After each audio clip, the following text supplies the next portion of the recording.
Judge Brown was the chief defender prosecutor and became the first African American prosecutor in the city of Memphis, Tennessee. He would later open his own law practice before becoming a judge on the state criminal court of Shelby County, Tennessee. Judge Brown was thrust into the national spotlight while presiding over James Earl Ray's last appeal of Ray's conviction for the assassination of Martin Luther King Jr. Judge Brown, a former arbiter of the arbitration-based reality court show, which was called Judge Joe Brown, was the second highest paid daytime television personality during the time the show was running. During the entirety of his series run, he was the longest serving African American television arbitrator. He was raised in the Crenshaw district of Los Angeles. Judge Brown graduated at the top of his class at Dorsey High School, then in 1969. He earned a bachelor's degree in political science, and in 1973, a Juris Doctor degree at the University of California, Los Angeles. He is a member of Alpha Phi Alpha Fraternity Incorporated. He has 2 sons.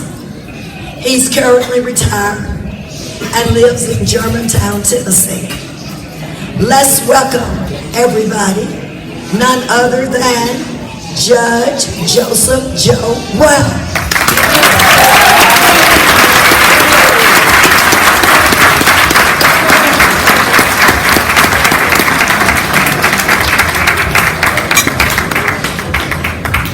Judge Brown, this is your audience. Thank you, dear. I'll tell you what, if I weren't so old, I'd probably get myself in a lot of trouble around here. There are a lot of pretty women in this office.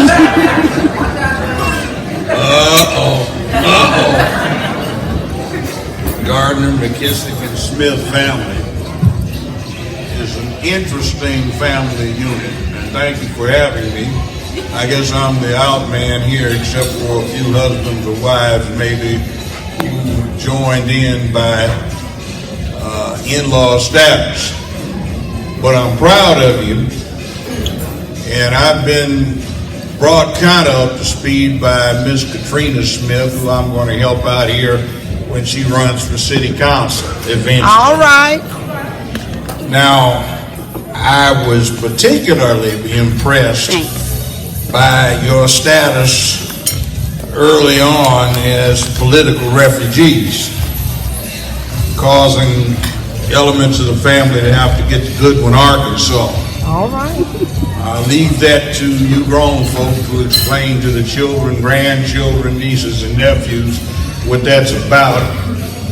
It's not my position to say anything about it. Families have these things in their backgrounds, and they're kind of things that you need to nowadays bring to the fore, especially since statutes of limitations are no longer applicable here. We can hold our heads up. Now, I'm very proud that this extended family is doing what it's doing, since right now here in America, and in our black communities in particular, there are some misbegotten folk who want to do something to destroy the family paradigm. Some people don't like the idea of families.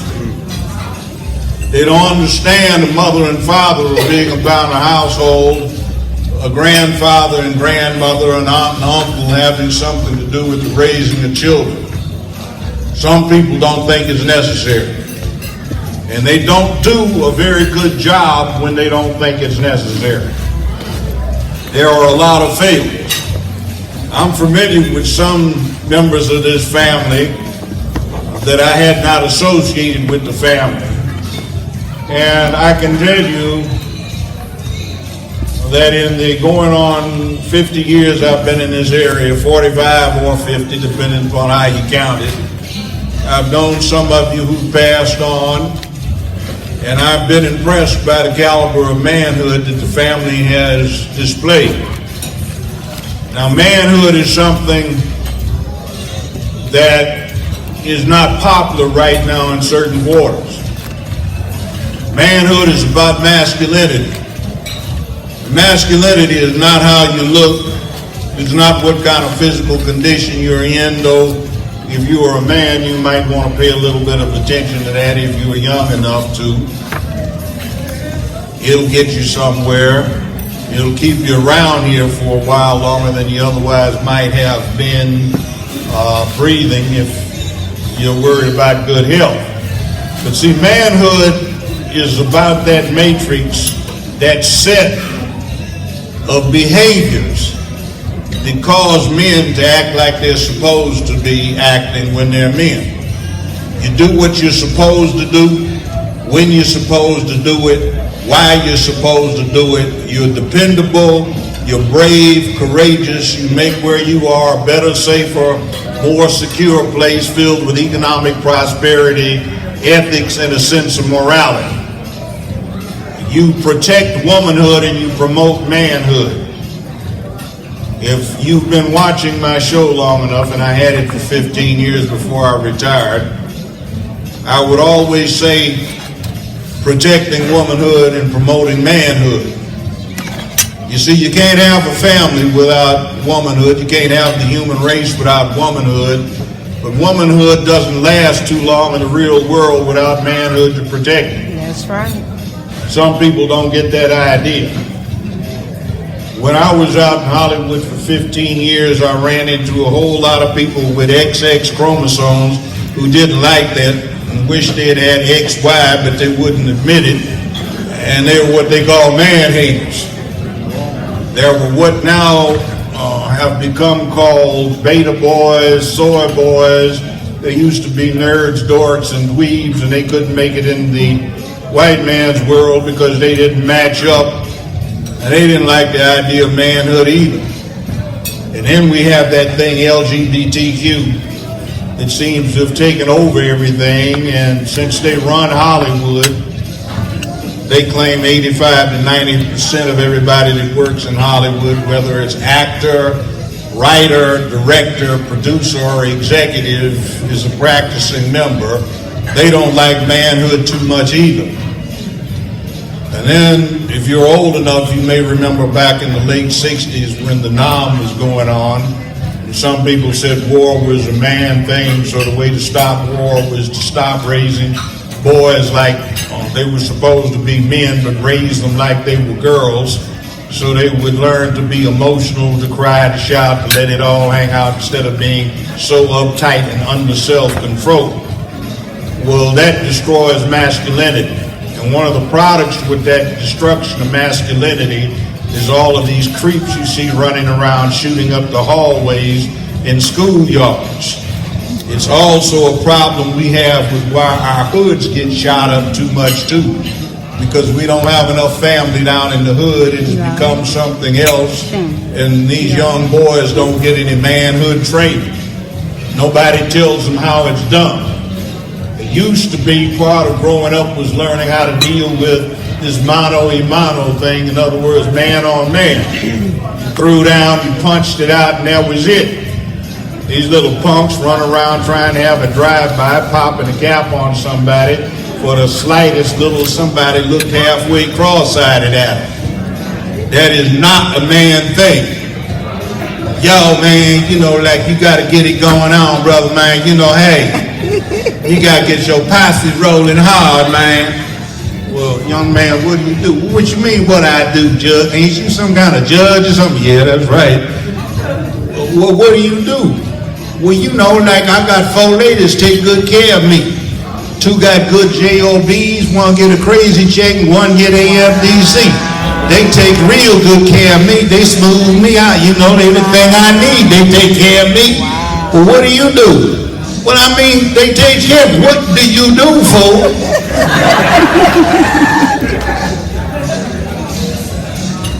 And they don't get it. Because there's not enough family going around now where there's generation after generation of manhood that sustains and promotes womanhood, so you can have good, solid young folk taking up the next generation doing what they are supposed to be doing. That's right. You see, I go around and I talk to a lot of young folk, and people are telling me they're in the 7th or 8th grade and they've already mapped out what they want to do in life. Unfortunately, 99% of them, if they're young black men, even if they're only 5'6", when they're 17 years old, they want to play in the NBA. You want to play basketball, you ain't even 5'7". Get real. Try something else. But see, some of us have some ideas about we're going to amount to something. and amounting to something is about circles. See, every human has a circle around it. Some people got a little bitty circle that just extends barely to the toes of their feet. And some people have big circles. The bigger the man you are, the bigger your circle. And anything that's in your circle is your job to make sure nothing happens to it. It's your job to make sure you provide for it. It's your job to make sure that you take care of it. But you see, we don't teach that anymore.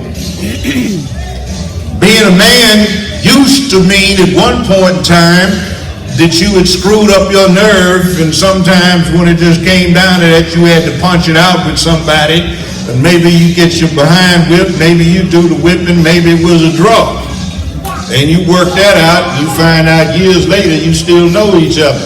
The one that won either became the boss, or if he wasn't the smart one, he had the back of the smart one, and now you got a team. But you see, we don't have that anymore. We must do something to stop bullying. The teachers and the police and the parents, it's our obligation to protect children from being bullied. We've got online bullying, it's just not fair. How are you going to take some kid and make him a man if he's too big a punk to make a stand on his own to deal with a bully? You can't do it. That's the truth. But you see, you don't change what's in there. What did you have to eat today? Some of us had chicken. It was a pretty good bird. I'm not gonna lie, well, it's taken care of. I've been to some places where the chicken was literally rubber chicken, you know, it wasn't too good. This was all right. Some of you had salmon, right? Some of them are vegetarian. Amen. But you can eat anything you want to, because we kill better than anything on the planet Earth. We are what they call the apex predator. We are at the top of the food chain. We eat whatever we want to eat, and everything else has to worry about us being good enough to protect it from extermination and extinction. We also kill each other real well. That is an unfortunate side effect. But you see, if you are a proper man and you grew up in a proper family, or if you were a woman, you helped make a proper family and train your boys so that they became proper men in cooperation with their male relatives, or you are raising your daughters so they can do that with whatever else they choose to do in life, be scientists, doctors, business women, or whatever it may be, but you're training them so they can raise up the children. And when you train these children to be raised up, you do what they call acculturate and socialize the child. And that means you put it in the kid's head so that there is a system of values that that child has that become the control factor for what goes on in its life when it grows up. In other words, you don't need the police to get you to act straight. What you look at in the mirror in the morning when you brush your teeth, shave, comb your hair, brush your hair, whatever you're doing, put your makeup on if you're a woman, that's what controls you. It's like, did I do what I was supposed to do yesterday? Am I about the business I'm supposed to be about right now? That's the control factor. Now, I was on the criminal bench down here for 10 years, got elected to 2 8-year terms, thank you very much. I retired in the middle of one of them to do this show full time, but I had a distinction. The recidivism rate for the state, and that's what they call the repeat rate for those convicted of felonies, was generally about 80% in every courtroom in the state except mine and 2 others. One of them was late Honorable H.T. Lockett. Some of you may know him. One of them was the late Honorable Otis Higgs. And there was a third one, Judge Arthur Bennett. He's still around. He's not the late yet, but he's retired. And theirs were the next lowest, and mine was only 18% instead of 80%. The secret, whenever I could grab a hold of a defendant and grab him so he could not do what he wanted to do, but would have to do what I wanted him to do so I could train him to make up for what he did not get growing up, and made a man or a woman out of that person, Then the control factor was what they looked at every morning in the mirror, and they dropped so that they don't have those problems. Now, if you ever hang around with me and you walk around Memphis, you'll see people come up to me all the time. Judge Brown, you remember me? No. You gave me some time. Did I give you enough? No. See, that ain't what I'm talking about. It's like, I didn't understand what you were saying at first, but you kept putting that manhood thing in front of me. And then when it dawned on me, like now I got 5 grandchildren, I've been married to the same woman for the last 27 years after you got through getting hold of me. And, I'm just trying to tell you that it is what it is. That thing you were trying to tell us is the right thing. And that's what we lack. And you were trying to tell us that it's all about family, and if you don't have one, create one. Not just run around trying to see how much Bible you can have floating around that you don't take care of. See, it's all about that circle. How big is your circle and how well do you tend to it? And I want to congratulate this family for having so many people that have very large circles that extend out way beyond your family into the surrounding community. And that is something that we need a lot more of. So I congratulate you on what you have done. I congratulate you on what you are, and I congratulate you on what your legacy will provide for those who will carry on your family name or names. So keep doing that. Please keep doing that. Please spread the word. We need families. We need grown folk who understand that men need women and women need men. Children need the adults to show them what to do because the children don't know. You see, some of us have the idea that we call it love. We let them get away with anything they want to get away with, but they don't feel comfortable. They get nervous. They get stressed out because in spite of what they say, they don't know. And for those of you who are young adults, I call to your attention, I call it the 15 to 25-year-old rule. Between 15 and 25, you know absolutely everything about absolutely nothing.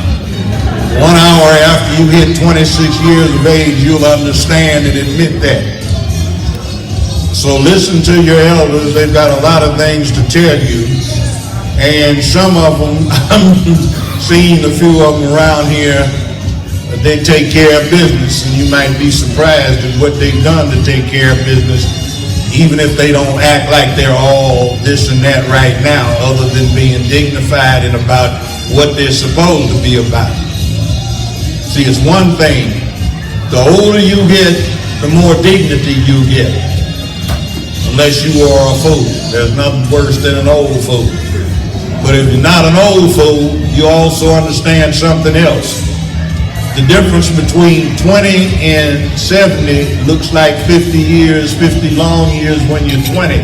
When you're 70, it looks like 5 months. Am I lying, old folk?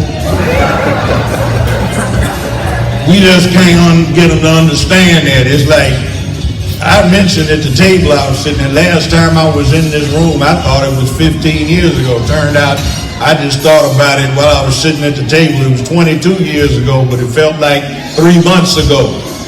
The older you get, the quicker time passes because the smaller a percentage of your life 1 year is. So when your old folks are trying to tell you something, they've been where you've been. Just like you can tell your younger brothers and sisters, because you've been where they've been, we've been where you've been. So listen, because there's one truth we learned from our parents, who learned from our grandparents, who learned from our great-grandparents: a hard head makes a soft behind. So we'd rather you have less of a hard head, let's just put it that way, and be more receptive to some things that we have learned through our years. And that's what families are about.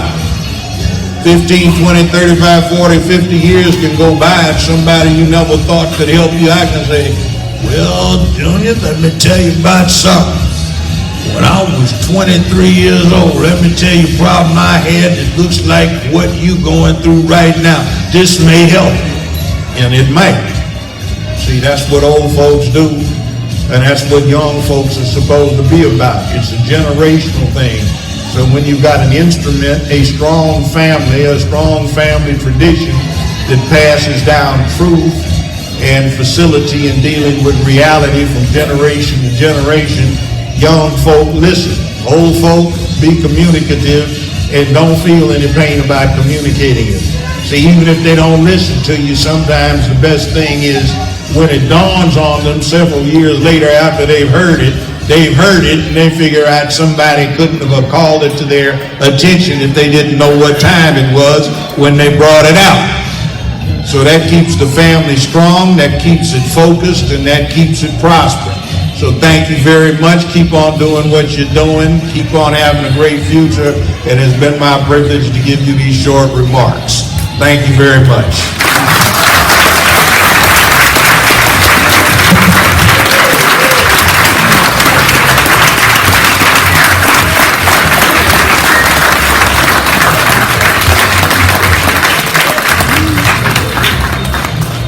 Do I need to say it again? We can do better than that.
experience. And I do want to say that without vision, it's just different. So thank God for vision. We have a visionary who, is she here? Okay, before I do that, come on, Miss Myers. Come on, let's hear her.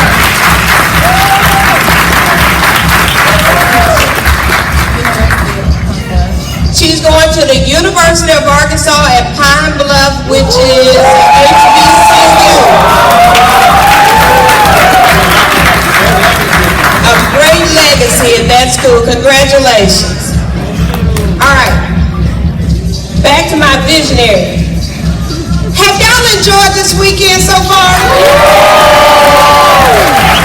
On behalf of the committee, I want to present this award to Katrina Smith for having a vision to put this thing together.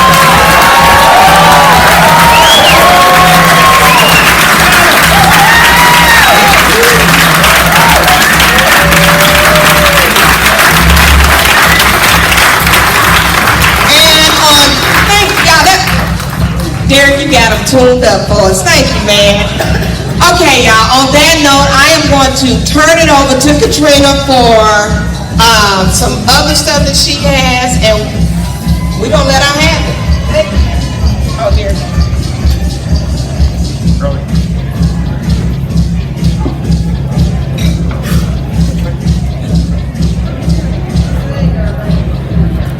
Okay, now, I have been departing from the program all night, for those of you who have paid attention, and I'm going to depart again. Now, Sharon just recognized Katrina for having the energy, the desire,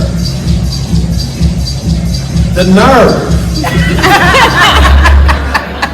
to move our family reunion from Goodwin, Arkansas to Memphis, Tennessee. Hold on. Do I need to say it again? We can do better than that.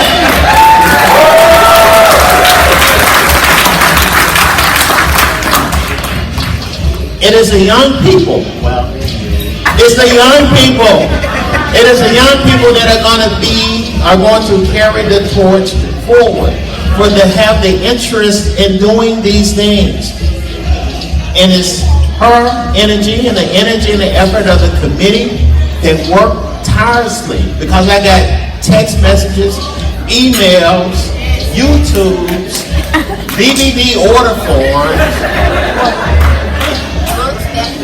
All right, she has history books, but for somebody to have the desire to make sure that this continues, and that is vital. Early.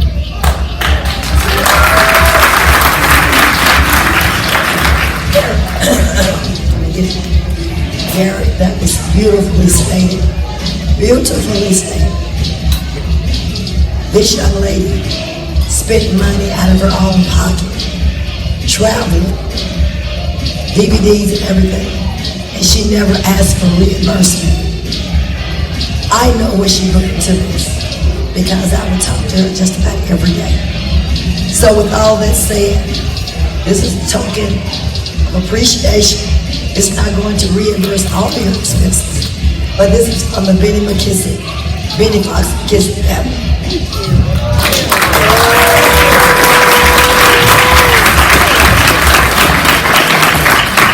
Well, did you all have a good time?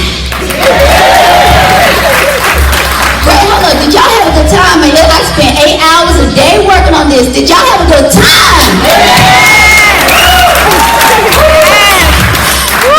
A lot of people want to know, Katrina, do you work? You do a lot of work. You're doing a lot of videos, you texting, you emailing. Yes, I work. I have 2 jobs. I just manage my time wisely. So first, I won't be here long. I know some of you all got to get back to Arkansas, pastor your churches, and then just dance on the dance floor and to just mingle some more. So I'll keep my acknowledgments and things very brief. So again, first I just want to, just thank God for giving me this desire, this gift to want to bring our family together. And to put this together, you have to have some form of desire to do this. If you don't have that heart to do it, you will consider this as work. I hear people say, man, Katrina, this is work, man, this is a lot of work. But when it's a passion, it's not work. When I text and email you all, the last time I timed it, one time I wanted to time how long it takes me to text and email everybody. I started at 7:55 and I ended at 9:10. So that's how long it takes me to reach out. Can y'all hear me? Yeah. Okay, that's how long it takes me to reach out to you all. So again, it's a passion. I don't take this lightly. I believe that this is, again, a gift that God has given me. So again, I just want to just thank God for this gift. I thank you all for keeping your commitment to pay your dues and to come all the way from Baltimore and Washington State and Florida and Georgia and so forth. I also want to thank the committee members, Sharon, my armor bearer, AC, the peacemaker, Kat, the strategic brain, and Misty, the helper and assistant. I just thank you all for helping me and working with me. The only time we really had a disagreement, I won't say a disagreement, but the only time we really just got to the point where it was tension in the conference call, which was a good problem, was what we gonna do with all these extra people? We can only get 300 people in the room. We had 270, And so that was like the only thing that we kind of just had to figure out what we were gonna do with everybody. So again, that was a good problem. I also want to thank Judge Joe Brown for donating his time to come out and speak to our family.